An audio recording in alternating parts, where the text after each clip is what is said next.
तीन मित्र थे, विश्वास, ज्ञान और धन।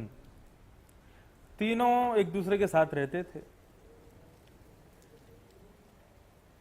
एक दिन तीनों ने मन बनाया कि भाई बहुत दिन साथ रह लिए, अब हमें एक दूसरे के दोष दिखाई देने लग गए हैं, अब कुछ दिन के लिए एक दूसरे को वियोग दिया जाए। शास्त्र की भी आज्ञा है कि अति सामीप्य में दोष होता है, कुछ दिन के लिए वियोग हो तभी प्रेम प्रकट होता है। तो तीनों अपने अपने मार्ग को जाने लगे, आपसी जो उनका संबंध था उसको छोड़ करके। तो आपस में तीनों ने पूछा कि भाई अपना अपना पता बता जाओ, कभी मिलना होगा तो कभी होली दिवाली पे मिल लिया करेंगे। ज्ञान से पूछा, भैया तुम जा रहे हो, कहाँ मिलोगे? बोले मुझसे कभी मिलने आना हो तो आप लोग बनारस आ सकते हैं, श्रीधाम वृंदावन आ सकते हैं। बड़े बड़े विद्वान, बड़े बड़े महामुनि, बड़े बड़े मनीषी, वेदज्ञ जहां रहते हैं मैं वहां रहता हूं। बोले अच्छा। धन से पूछा गया, बोले तुम जा रहे हो, तुम कहां मिलोगे? धन ने कहा मैं तो बड़े बड़े शहरों में बड़े बड़े उद्योगपति, बड़े बड़े बिजनेसमैन, बड़े बड़े व्यापारी जहां रहते हैं मैं वहां रहता हूं। बंबई, दिल्ली, कलकत्ता, चेन्नई आदि जैसी सिटीज में मेरा बड़ा बोलबाला है, आप लोग आके मिल सकते हो मुझे वहां से। तीसरा मित्र विश्वास, दोनों ने विश्वास से पूछा कि भाई तुम जा रहे हो, तुम कहां मिलोगे, तुम्हारा स्थान बताओ। विश्वास मुस्कुराने लगा और कहने लगा, भाइयों मैं एक बार आता हूं, आकर के रहता हूं, लेकिन फिर जब मैं जाता हूं ना तो फिर मैं कभी मिलता नहीं हूं, मेरा कोई पता नहीं है। मैं एक बार आकर के चला गया तो दोबारा कभी नहीं आता।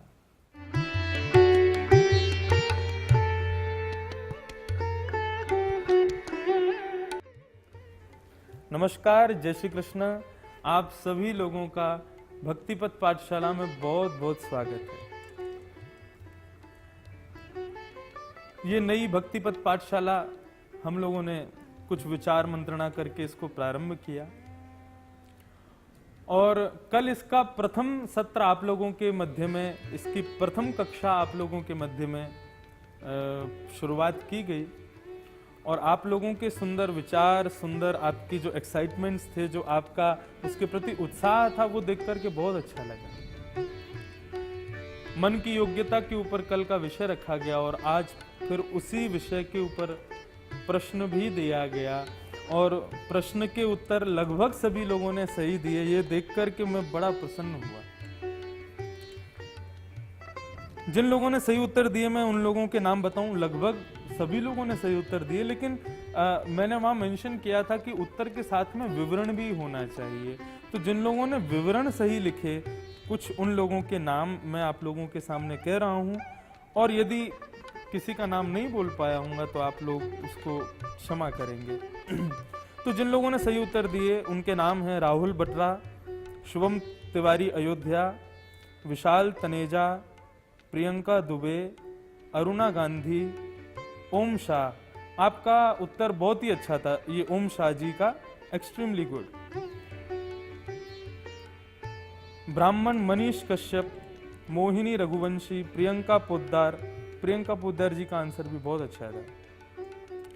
शिल्पी पालीवाल, जानवी मिश्रा, वाचस्पति इंद्रपाल सिंह चंदेल, श्रेया शर्मा, नीतू ठाकुर, डॉक्टर रेणु विनीत उपाध्याय, हरीश राजपूत, वसुंधरी ककाटी, वर्षा सोनी, निशी शुक्ला, राजा शर्मा और अंजलि त्रिवेदी। ये फेसबुक के माध्यम से जिन्होंने अपने अपने विवरण के साथ में उत्तर दिए उन लोगों के नाम थे। कुछ लोगों ने इंस्टाग्राम पर भी उत्तर दिए, उनके नाम हैं कृष्ण दासी, अवनी अग्रवाल, बोनीता चौधरी, मुस्कान, ऋषभ लाला और श्रेया अवस्थी। इन लोगों के उत्तर बड़े अच्छे थे और सब लोगों ने खोज करके इनके नाम मेरे सामने प्रशस्त किए कि भाई इनके उत्तर विवरण के साथ में थे। अब कल के विषय को थोड़ा सा कहकर के फिर मैं आज के विषय पर आऊंगा। मन की योग्यता पर कल की प्रथम पाठशाला आप लोगों के मध्य में रखी गई थी और उसके बाद में ये प्रश्नोत्तर की श्रृंखला भी रखी गई। प्रश्नोत्तर क्यों रखे गए?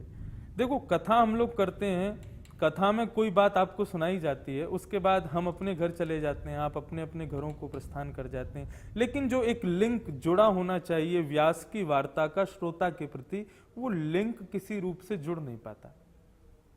आप लोग कहेंगे कि हम लोग तो पूज्य मुरारी बापू की कथा सुनते हैं, पूज्य भाई श्री की कथा सुनते हैं, पूज्य ठाकुर जी की कथा सुनते हैं, बड़े बड़े व्यासों की, राम सुखदास जी आदि के प्रवचन सुनते हैं, हमारा तो लिंक कभी नहीं टूटता।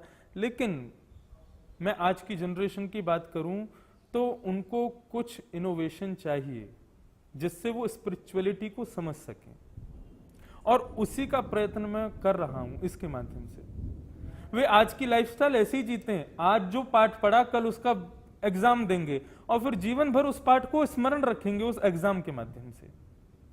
हो ना हो, मेरा ऐसा विश्वास है कि मन की योग्यता का विषय आप लोग बहुत लंबे समय तक अब भूलने वाले नहीं हैं, क्योंकि उसका ये परीक्षा जैसा एक क्रम जो रखा गया, उससे वो विषय आपके हृदय पटल पर एक प्रकार से अपनी छाप छोड़ चुका है।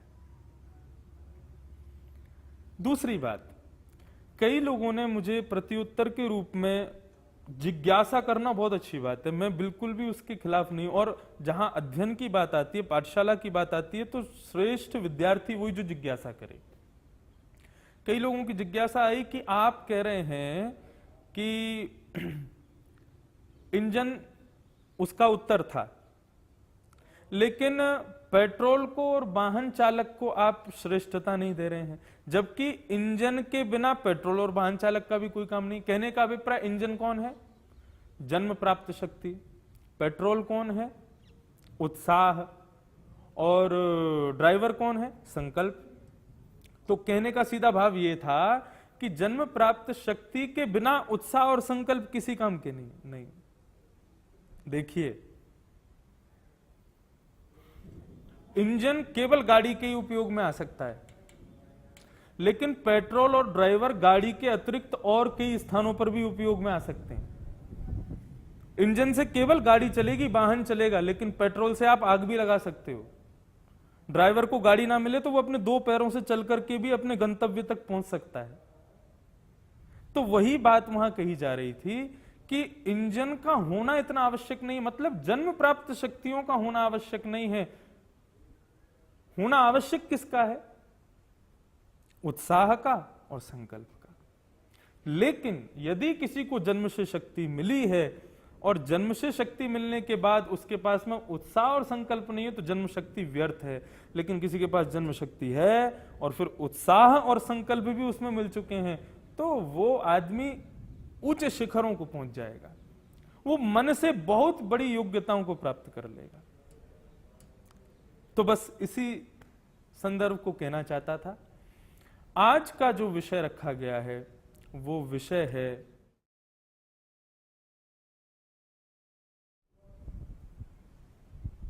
विश्वास। चाहे जीवन पथ की बात कीजिए, चाहे भक्ति पथ की बात कीजिए, विश्वास हर जगह आवश्यक है।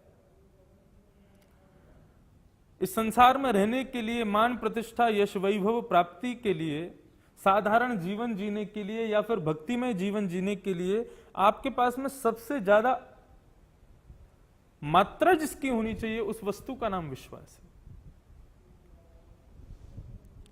और यदि विश्वास नहीं है तो कई जगहों पर, चाहे वो जीवन पथ हो चाहे वो भक्ति पथ हो, आप थोड़े से उससे पिछड़ जाएंगे। पथ यानी कि रास्ता, और पथ पर जब आप चलते हैं तो पथ पर बताए गए इंडिकेशंस, उनको आप पालन करते हैं। कैसे पालन करते हैं? उन पर विश्वास करके पालन करते हैं। आज के जमाने में देखा जाए तो गूगल मैप नेविगेशन, आप उसमें कोई भी स्थान का एड्रेस डाल दीजिए, फिर वो जो रास्ता बताता है, भले ही कितना भी जाम लगा हो, लेकिन आप उस पर पूर्ण विश्वास करके उस मार्ग पर चल पड़ते हैं। आप फ्लाइट में बैठते हैं, आप ट्रेन में बैठते हैं, फ्लाइट और ट्रेन में चलाने वाला चालक हमें कभी देखा नहीं। ये देखो, वाहन चालक यहां भी आ गया, कल के प्रसंग में भी था, आज भी है। वाहन चालक, उसको हमने कभी देखा नहीं, पायलट को देखा ही नहीं, उसका नाम ही नहीं पता, जबकि अनाउंसमेंट होता है, लेकिन याद कौन रखता है? ट्रेन चालक का भी हमको नाम नहीं पता होता, लेकिन फिर भी हम लोग अपने गंतव्य तक सुरक्षित पहुंच जाते हैं, हंसते खेलते आनंद करते हुए फ्लाइट और ट्रेन के सफर को पार कर लेते हैं। क्यों? क्योंकि उसमें हमारा पूर्ण विश्वास होता है। संबंधों में विश्वास की आवश्यकता, भक्ति में विश्वास की आवश्यकता। बिना विश्वास भगति नहीं, बिना विश्वास के भक्ति भी आप नहीं कर पाओगे। हमारे पूज्य पिताजी महाराज अपनी कथाओं में वर्णन करते हैं, भगवान की भक्ति में 3 चीज बहुत विशेष भूमिका निभाती हैं: विश्वास, संबंध और समर्पण। विश्वास, आज जो हम बात करने वाले हैं, देखिए विश्वास सब जानते हैं, लेकिन हमारे विश्वास का अधिकारी कौन है? हम अपना विश्वास किसको प्रदान करें? हम किस पर विश्वास कर सकते हैं?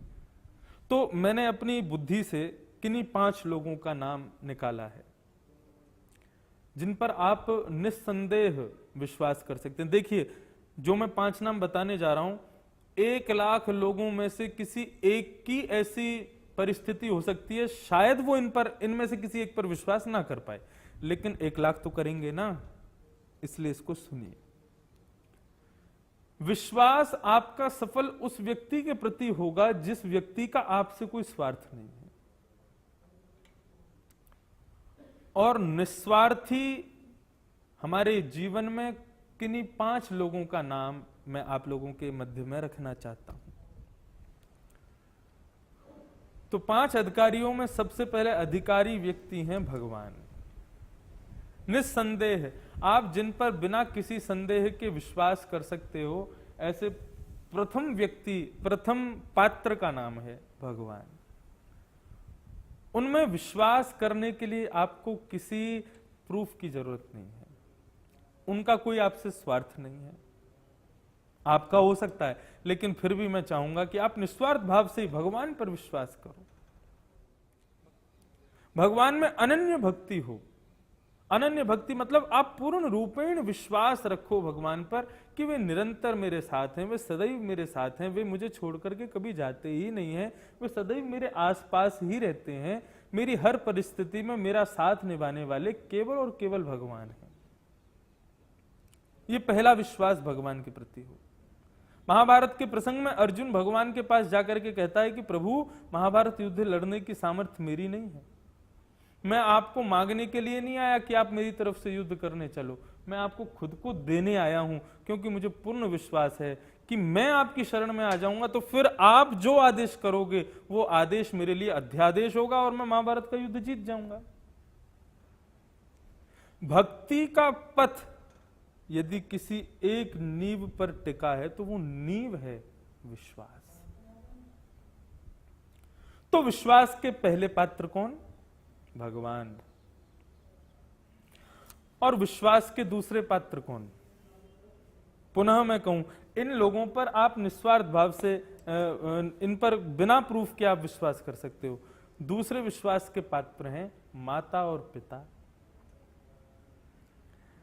माता पिता, उनके लिए भी आपको विश्वास का सर्टिफिकेट नहीं चाहिए कि हाँ ये मेरे विश्वास का कभी घात नहीं करेंगे, ये मेरे साथ विश्वासघात नहीं करेंगे। ऐसा कभी आप माता पिता के प्रति सोच ही नहीं सकते। माता पिता सदैव आपका हित ही चाहेंगे। जब भगवान गोपियों के मध्य से अंतर्ध्यान हो गए और पुनः जब उनके मध्य में गोपी गीत के बाद में जब पुनः प्रकट हुए, तब गोपियों ने भगवान से कहा कि आप किससे प्रेम करते हो? प्रेम करने वाले से प्रेम करते हो, नहीं प्रेम करने वाले से प्रेम करते हो, या दोनों में से किसी से प्रेम नहीं करते? भगवान उत्तर देते हैं, प्रेम करने वाले से जो प्रेम करता है वो महान स्वार्थी। तुम मुझसे प्रेम करो तो मैं तुमसे प्रेम करूं। प्रेम नहीं करने वाले से जो प्रेम करे, ऐसे केवल 2 ही लोग होते हैं, माता और पिता। तो माता पिता के लिए आपको कोई विश्वास उन पर करना चाहिए कि नहीं, आपको विचारणीय नहीं, आपका स्वतः उन पर विश्वास होता है। उसके लिए आपको किसी प्रूफ की आवश्यकता नहीं है। तीसरे पात्र, ध्यान से सुनिएगा, जिस पर आपको ना चाहते हुए विश्वास करना पड़ेगा, वो है वाहन चालक। चाहे वो गाड़ी का ड्राइवर हो, चाहे वो हवाई जहाज का ड्राइवर हो, चाहे वो ट्रेन का ड्राइवर हो, चाहे वो कहीं का भी पायलट हो, ड्राइवर हो, कोई भी हो, वाहन चलाने वाला। और देखिए ड्राइवर के रूप में कौन आते हैं? ड्राइवर के रूप में कभी कभी पढ़ाने वाले अध्यापक भी आ जाते हैं, क्योंकि वे भी तो हमको किसी पथ पर चला रहे हैं। तो वाहन चलाने वाले ड्राइवर पर भी आपको पूर्ण विश्वास करना पड़ेगा। परम पूजनीय प्रातः स्मरणीय, आप सब लोग शायद जानते हो, बक्सर वाले मामा जी, वे एक बहुत अच्छी बात कहते थे। वे कहते थे कि वाहन चलाने वाले सारथी को 3 उपमाएं देनी चाहिए, और यदि इन 3 उपमाओं से युक्त वाहन चलाने वाले को कर दिया गया तो आपकी यात्रा मंगलमय होगी। और वो 3 उपमाएं कौन कौन सी हैं? बोले पहली उपमा हनुमान जी। बोले हनुमान जी, आप अपने सारथी को हनुमान कहो कि भाई तुम हनुमान जी हो, क्योंकि तुम जो मार्ग प्रशस्त करोगे वो मार्ग हमारे लिए सुयोग होगा। अगर आप अपने वाहन चालक में हनुमान जी का दर्शन करने लगे तो वो हनुमान जी का ही रूप बन जाएगा, और आपका जो गंतव्य स्थान होगा वहां तक आप बिल्कुल सुरक्षित पहुंच जाओगे। मामा जी कहते थे कि वाहन चालक के प्रति दूसरी भावना कौन सी होनी चाहिए? दूसरी भावना होनी चाहिए गरुण, जो भगवान के वाहन है। कहने का अभिप्राय, जब तक आपका मार्ग पूरा नहीं हो जाए तब तक इन्हीं नामों से उसको बुलाइए, या तो हनुमान कहिए या फिर गरुण कहिए, और पूर्ण विश्वास के साथ कि हाँ ये गरुण जी ही हैं।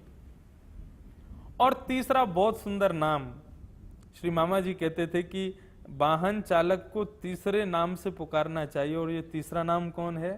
सारथी योगेश्वर कृष्ण। क्योंकि अर्जुन के सारथी कृष्ण है, इसलिए अर्जुन की विजय हो जाती है। तो अपने सारथी को भी कृष्ण ही मानो।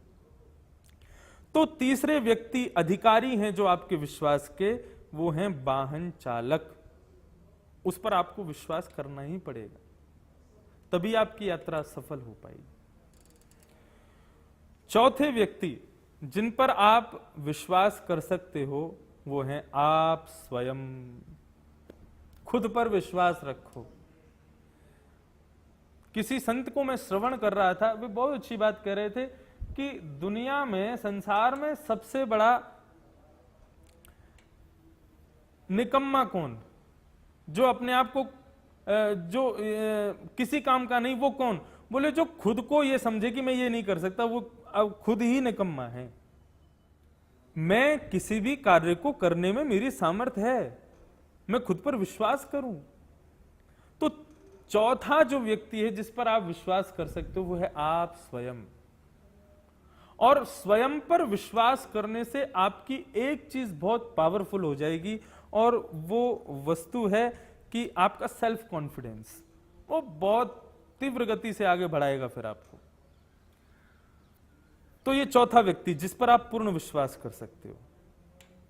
और पांचवें और अंतिम व्यक्ति, देखिए और भी कई व्यक्ति हो सकते हैं, और किसी के दिमाग में यदि आ जाए तो वो मुझे जरूर बताएं, लेकिन ये मेरी मति के 5 लोग हैं जिनको मैं मानता हूं कि हाँ ये मुख्य लोग हैं जिन पर आप विश्वास कर सकते हो।